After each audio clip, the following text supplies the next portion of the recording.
au marché canadien.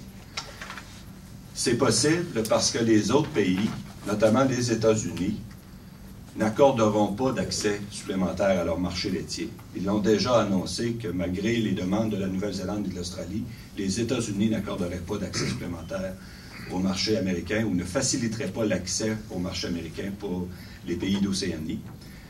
Les États-Unis ont déjà annoncé qu'ils ne feraient pas de concessions dans le secteur du sucre, qui est un secteur sensible pour eux. Donc, le Canada est tout à fait légitimé dans cette négociation-là de maintenir sa position et de ne pas accorder d'importation supplémentaire sur le marché canadien pour les produits sous gestion de l'offre. Les produits sous gestion de l'offre qui sont au Canada nos produits sensibles. C'est important pour l'économie du Québec, du Canada, de maintenir ces systèmes qui ont permis de coordonner le marché. Dans d'autres secteurs d'activité où on est, où il y a la coordination n'est pas très efficace, on sent très bien les cycles qui sont difficiles autant pour les transformateurs que pour les producteurs, alors que dans un marché coordonné, le consommateur il tire son avantage, Marcel l'a dit tout à l'heure, parce qu'il y a un produit stable, un produit de qualité. On a un des produits à des niveaux de qualité les plus hauts dans le monde. L'industriel est capable de travailler, de prévoir, de planifier sa transformation, satisfaire aux besoins des consommateurs. Si on regarde les produits qui sont offerts aux consommateurs du Canada, que ce soit dans le lait ou dans la volaille, on a une qualité de produits, une diversité de produits qui est une dans les meilleures au monde. Alors, c'est pas, pour le consommateur n'est pas perdant dans ce pacte-là, comme disait Marcel, qu'on a fait, et l'industrie non plus. Négociation Canada-Europe, où le gouvernement a répété à maintes reprises que la gestion de l'offre n'était pas négociable. Par contre, au moment où le gouvernement canadien a entré dans la négociation avec les 11 autres pays, au niveau du PTP, il a quand même été clair aussi que tout était sur la table, incluant la gestion de l'offre.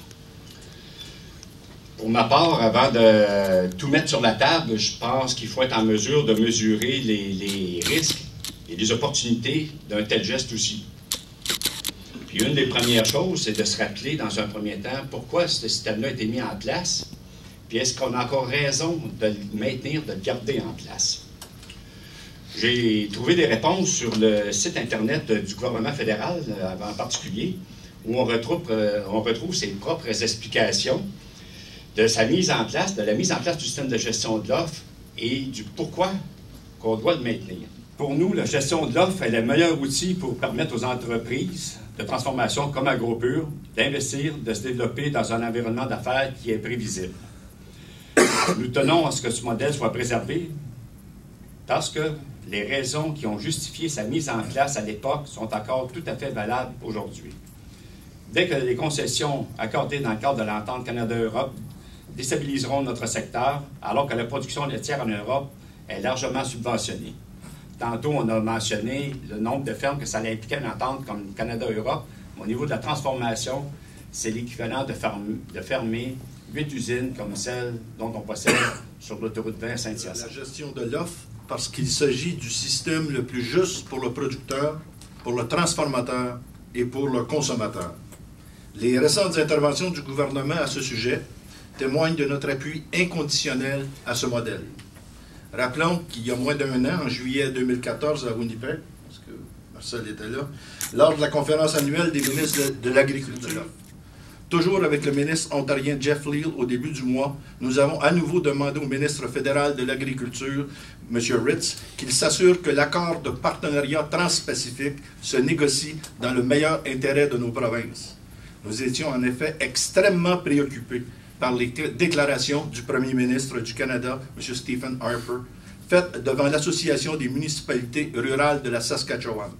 À propos de la gestion de l'offre, il avait évoqué des choix difficiles pour le Canada dans le contexte des négociations du partenariat transpacifique. En particulier, le premier ministre a affirmé que, et je cite, « Le Canada ne peut seul empêcher un accord qui lui déplaît ». Fin de la citation. De tels propos émanant d'un premier ministre laissent songeur. Ça traduit l'impact économique de ce secteur agroalimentaire-là et la nécessité de se battre pour la gestion de l'offre. il faut consolider à partir du producteur, transformateur, gouvernement provincial, en ajouter au maximum et par la suite s'assurer que la pression sur le gouvernement Harper est à ce point solide que la défense de la gestion de l'offre par le gouvernement fédéral devient solide. Ça se précipite pour des, comment je peux dire ça, des possibilités d'entente dès l'été. Et ça veut dire qu'à l'automne, on va être face à des faits accomplis. Il faut bouger rapidement. Maintenant, moi, je compte rencontrer M. Riss au cours des prochaines semaines, mais je veux le rencontrer, si possible, avec des homologues des autres provinces. On a parlé de l'implication du premier ministre du Québec. Je sais que la première ministre de l'Ontario a été approchée également. Il va sans doute se produire la même chose au niveau des premiers ministres des autres juridictions.